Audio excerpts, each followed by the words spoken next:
All right, Shalom, Shalom. This is Shalamah from the GMS Atlanta camp. Uh, Before I get started, I want to give all praises, honor, and glory to Yahweh Bashim Yahweh Shah, Bashim Rakak Wadash. Double honors to my elders and apostles, the great millstone that teach and rule well. Peace, safety, and much love and blessings to the elect of Israel. This video is going to be based off of us looking for our salvation in the chariots, what that the world called UFOs, which are vehicles of the angels, and also Yahweh Shah.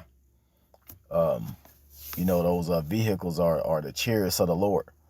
And real soon, once everything come to pass that's written, we're going to be basically on the run. We're going to be, some of us may be in concentration camps. I don't know how this thing is going to end up, but some of us may just be led in the wilderness and basically looking for the salvation of Yahweh Bashim Yahweh Shah. So, there have been a bunch of so-called UFO sightings, and that's just the Lord getting ready to not only further push his judgment, but also save his people, his elect. And we all know that the ones that make it in the end, the chariots are going to beam us up right before the nuclear missiles come and destroy this place. So this is a video I have pulled up, and this was in California. It says Stockton, California. This was on April the 1st. So I'm going to play it. It's only 30 seconds long, but the dude is kind of like, confused on what it is. But, that's how people are going to be in those days, because it's going to be thousands of these things. There's going to be thousands of chariots covering the sky. It's going to be large ones. It's going to be small ones. And they're going to beam up the elect. Whether you people in the world outside of this truth want to believe it or not. We really don't care what you believe at this point. But this video is basically for the ones that's into this truth. We are actually going to be looking for these chariots in these times of trouble. But I'm going to play this video. Lord's willing, you can hear it. Hell no, dude. So I can't zoom too far. But it's still here, man. It's been sitting for like 20 minutes now. Okay, so dude said he's talking about this chariot. He said it's been sitting for like 20 minutes. So these are the eyes of the Lord. They're keeping a watch on the righteous for the salvation, and they keeping a watch on the wicked for the destruction that's to come. But I want to get some precepts real quick. I was reading Proverbs earlier, and Proverbs is very uplifting, especially in times like this, knowing that the Lord pretty much has your back. And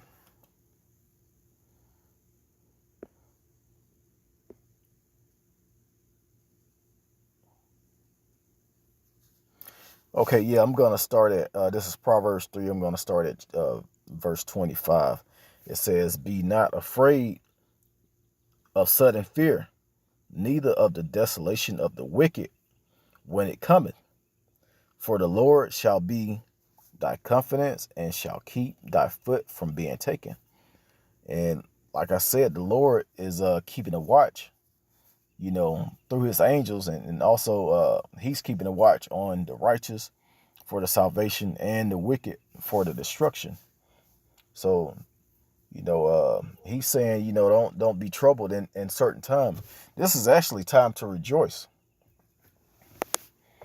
because we know that Jacob's trouble is coming, but we also know that this place is done. Like, even if America, so-called America, which is Babylon the Great, even if it does the coronavirus goes away, which is not really going to go away.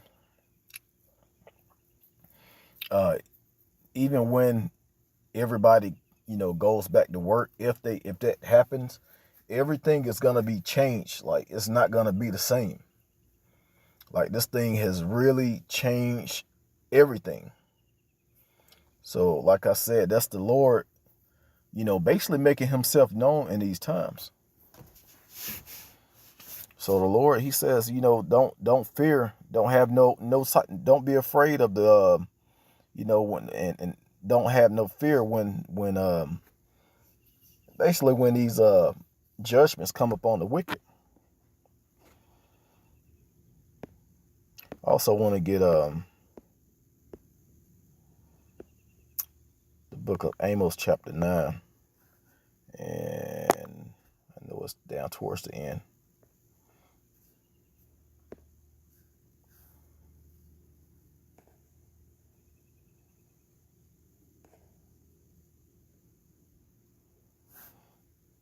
Okay, here it is, of Amos 9 and chapter 8 and verse 9.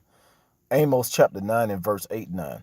It says, "Behold, the eyes of the Lord are upon the sinful kingdom, and I will destroy it from off the face of the earth, saving that I would not utterly destroy the house of Jacob, said the Lord Yahweh. For lo, I will command, and I will sift the house of Israel among all nations." Who is he going to command? He's going to command Yahweh Shai and the angels. They're going to sift the house of Israel. They're keeping an eye out for the righteous men.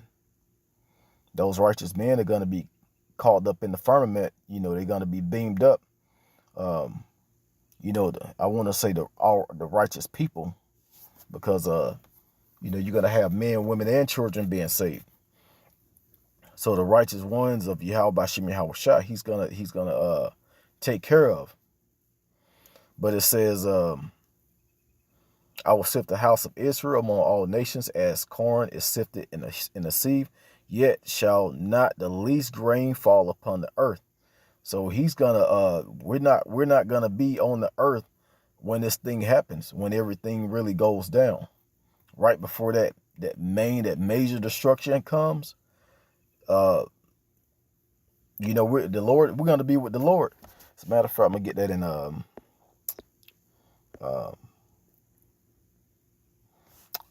1 Thessalonians chapter 4 and verse 17. It says, I'm gonna start at 16. "For the Lord Yahweh himself shall descend from the heaven with a shout, with the voice of the archangel, and with the trump of power, and the dead and Hamashiach shall rise first." 17. "Then we which are alive and remain shall be called up together with them in the clouds to meet the Lord in the air, and so shall we ever be with the Lord.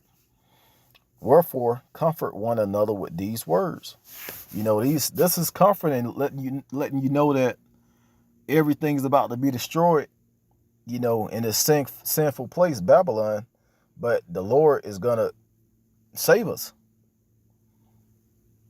If that's not a reason to make sure that you're damn near perfect, especially in these times, then I don't know what is. That's just one of the many wonders that the Lord is about to perform. Saving the house of Israel.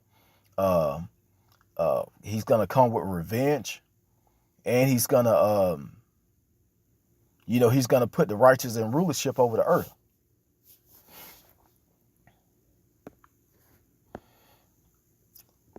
The book of Daniel, chapter 12 and verse 1. It says, "And at that time shall Michael stand up, the great prince, which standeth before the children of thy people. And there shall be a time of trouble, such as never was since there was a nation, even to that same time. And at that time thy people shall be delivered, every one that shall be found written in the book." And that book is the book of life. That book is the righteous that's gonna be saved during the time of right before the destruction, in the time of the day of the Lord. I got a couple of more, and then I'm going to end this. This is Wisdom of Solomon. I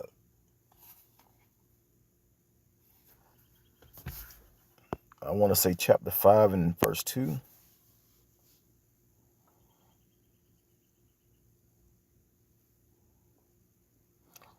Actually, I'm going to start at the top. It says, Then shall the righteous man stand in great boldness before the face of such as have afflicted him, and made no account of his labors. When they see it, they shall be troubled with terrible fear, and shall be amazed at the strangeness of his salvation, so far beyond all that they look for. And they, repenting and groaning for anguish of spirit, shall say within themselves, This was he whom we had sometimes in derision. And a proverb of reproach. We fools accounted his life madness, and his end to be without honor. But, we already know that the Lord is talking about who the Lord is talking about. He's talking about these heathen nations. They're gonna be basically they're gonna have that fear on them when they see how we get delivered. Lord's willing, we're of that number, the 1/3 and 144,000 that's gonna be saved. These heathens are gonna be like blown away when they see these chariots they thought were aliens, little green men, but they're gonna be these so-called UFOs, but they're gonna be amazed when they see that they're the angels of the Lord. That look just like us, but only a lot larger.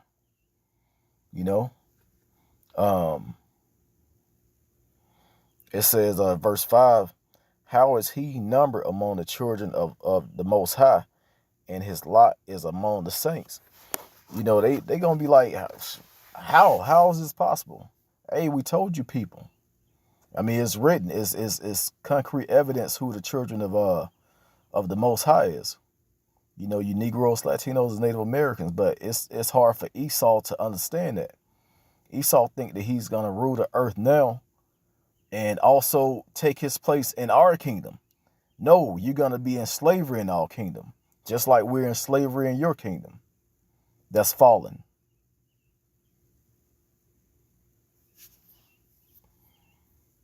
But I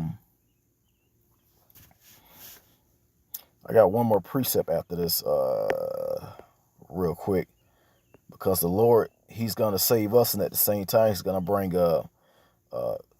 hella destruction on this place.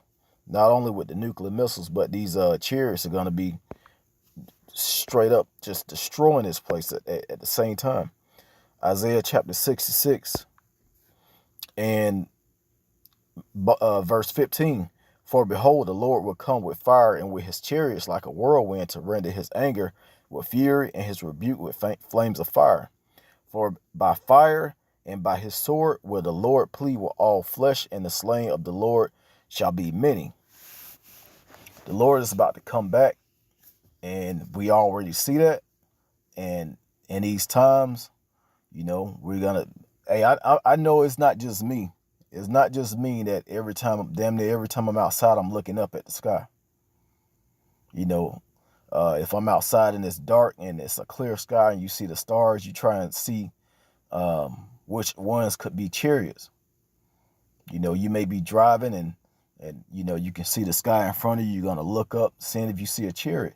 It's those times where we're going to start looking for the chariots of Yahweh Shem Yahushua, especially during Jacob's trouble to save us. So I hope this lesson was edifying. I'm about to end it here. Once again, giving all praise, honor, and glory to Yahweh Shem Yahushua. Double honors to my elders and apostles, the great millstone that taught us this truth. Peace, safety, much love, and blessings to the elect of Israel. Shalom.